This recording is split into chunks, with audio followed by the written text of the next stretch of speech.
आज मला बनवायचं होतं चिकन, का तर आले होते पाहुणे. तर हॅलो नमस्कार रामराम मंडळी, मी गौरी. स्वागत आहे तुमचं माझ्या नवीन एका ब्लॉगमध्ये.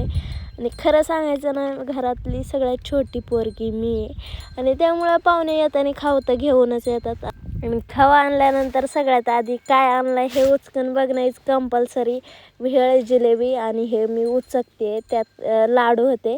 आणि खरं सांगायचं ना, मी जास्त आता गोड काय खात नाही, तरी बी म्हटलं थोडी टेस्ट करूनच बघावं कसे लागतात लाडू. त्यात मी भाऊची मजा घेत होते, कारण व्हिडिओ शूट करायला जो होता. आणि तेवढा खाऊन झाल्यानंतर मला करायचं होतं चिकन.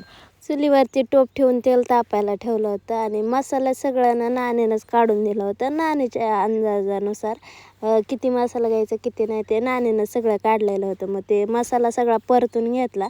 मग चिकन उमून ठेवलेलं होतं, मग ते बी टाकून घेतलं. आणि अशा प्रकारे आमचं मटणाचं कालवण झालं.